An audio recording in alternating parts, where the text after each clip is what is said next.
Hey everyone, James Reeves, TFB TV here at Steyr. It's an honor to be at Steyr with my buddy Gundi. Gundi, thank you so much for having me. I know everyone else watching this video is as excited as I am about the Steyr DMR. We saw this a couple of years ago at EWA. We had Irvin on, and you know how Irvin is. He was making some claims. He said this is going to be a short stroke piston operated 308 rifle that is going to be able to print sub-MOA groups. The goal was to maintain a weight below 3 kilos and reach sub-MOA accuracy for a semi-automatic. That's very okay. I'm curious whether or not that actually came true, because here it is, it's in production. Is this a sub-MOA short stroke piston operated 308 rifle? It is.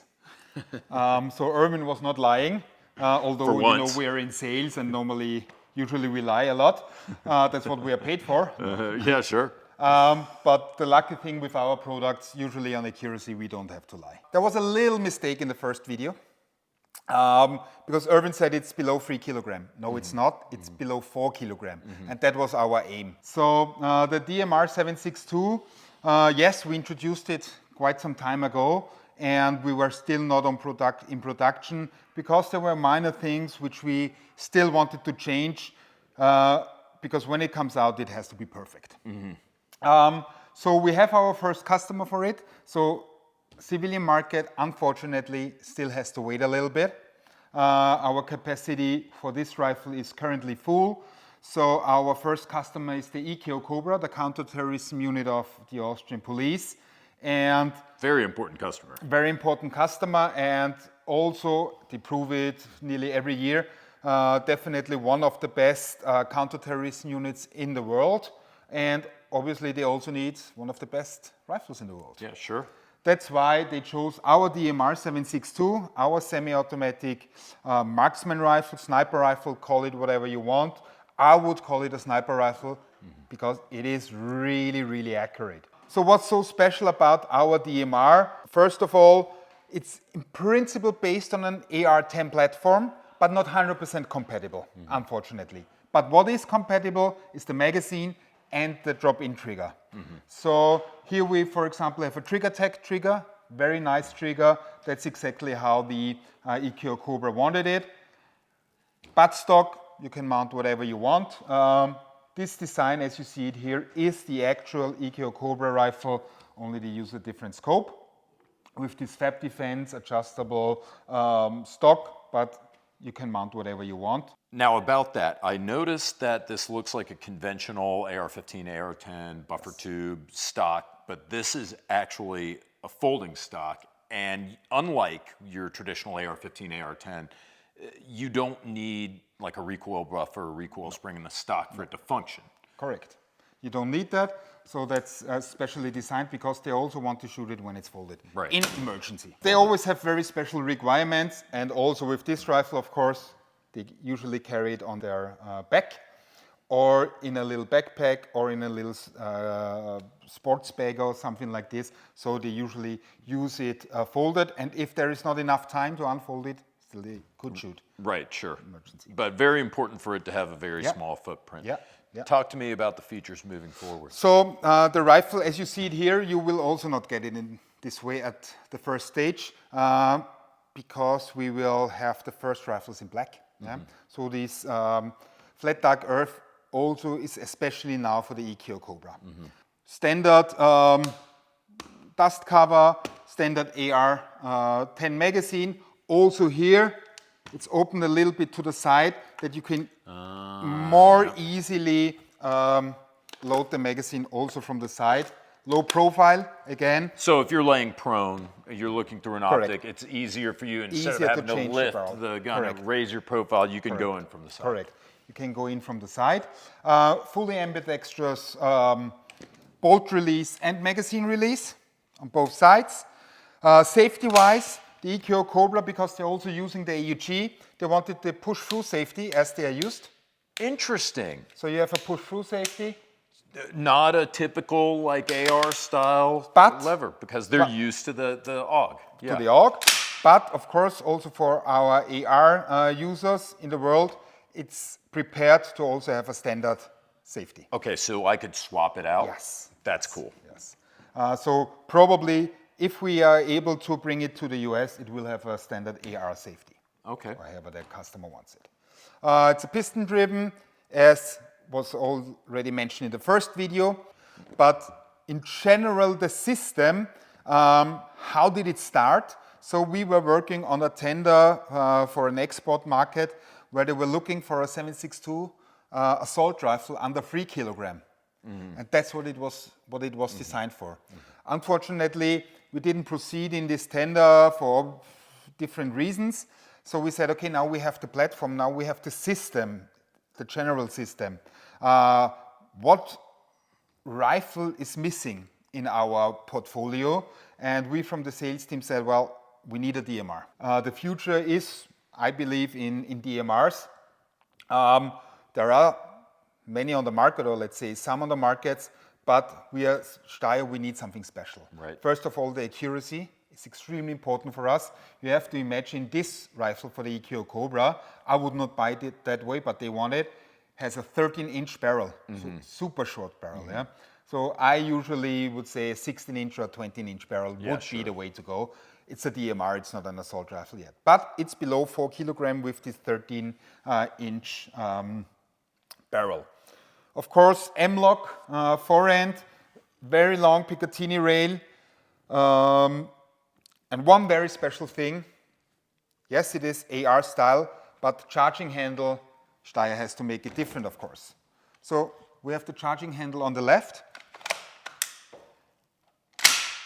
And it can also be changed to the right. No need for any tools. Very easy to change it to the right-hand side. And then it's a real left-hand shooter rifle. Plus, using the charging handle, you're again extremely low profile. Your trigger hand always remains on the trigger. And I know that it's a faux pas in videos like this, especially showcase videos, to mention competitors. However, I'm seeing parallels with the charging handle. That's what you're seeing like with the new H&K DMR. That's what you're seeing with the new Hanel DMR, where you have these tenders where military units, police units are looking for the charging handle because the AR style charging handle is not very good to use with an optic. As you can see, if you had an AR style charging handle, it would be very difficult to get under there and charge. So this actually makes a lot of sense in that regard. And for me as an Austrian, I want this low profile using of the charging handle. I don't want to be a big target. I'm big on my own, so that's enough. Talk to me about the forend here. So it looks monolithic because it's so clean, but I can see you've got like these brackets here with the screws. What does that do? So it's a two-piece. First of all, it also clamps the barrel and the forend. So if you look closely, you see that it's here separated, the two parts, the forend and the actual receiver. A seam, only if you look really close, you can notice that there's a seam. Now, does this allow me to change my handguard and my barrel? Or? It comes out only with one handguard at the moment, yeah. I don't know what will happen in the future. It does not have a quick barrel change, but obviously it can be changed. Right. Gas setting. Is this, I assume that this is a... So you have normal and adverse conditions, or suppressor use depending on which suppressors you're using. Here we have the ASI Ultra BL7, I think, yeah. You have two stages. Yeah, okay, so your regulator's two-stage, normal and adverse? Correct. As I said, we don't have it on the complete market yet, out now. Only EKO Cobra currently. So the first deliveries will also happen in the next 1 or 2 weeks, as far as I know. Then we will start also to show it to other units around the world, also on the civilian market. And then I will take also me personally a closer look on it. I shot with it a little bit already. It's really nice to shoot, super accurate, but I didn't have a too close look at it now. And you know, I just came to the office today thinking of a normal office day, and then suddenly I saw you and I thought, well, I have to explain you some of the stuff, although probably I can't answer 100% of your questions. No. But Gundy, this is great. But as I know your viewers, they probably know more than us anyhow. Yeah, they do. They remind me all the time. The barrel, I assume, Steyr cold hammer forged barrel. Of course. Yeah, This is always the heart. The twist rate? So we have 2 different twist rates. Currently, we're still working with the 12-inch twist.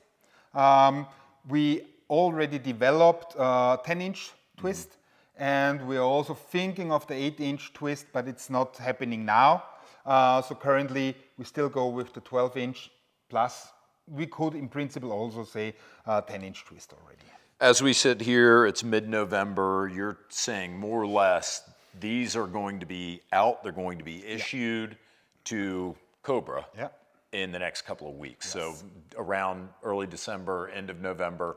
When do we expect to possibly see them on the commercial market, whether that's Europe or the US? So for sure, first in Europe. So this will happen before, because in the US we still have the problem with exporting it or importing it in the US. You know the regulations better than me. Beginning of the second half of 2025, it will be on the European civilian market, if not a little bit earlier. I know that this is probably a sensitive question at this phase. However, is it possible for you to give me a ballpark what MSRP might be or street price for this? We have it already in our civilian price list. Now, the thing is, US prices are always different. Yes, with all the import and everything. Of course, guys, US prices are different. Yeah. You just said it. I'm underscoring that because what ends up happening is people are like, mother. So in Austria, when someone goes into a shop, he will pay 4,000 before taxes, and we have 20% taxes. Right. Okay. So, that said, that's about in line with what I would expect. Around 5,000. And what's funny is with the U.S., it could be more, it could be less, just depending. I mean, we get Glocks, we pay less for Glocks than you guys do. Yeah. And they make them right down the street. You also pay less for AUGs in the US. Yeah, that's right. That's right. So it could be more, it could be less. But you're looking at around that 4,000 euro ballpark. This is a very impressive firearm. I know we get to shoot it tomorrow. I've been excited about this for years since I first saw it.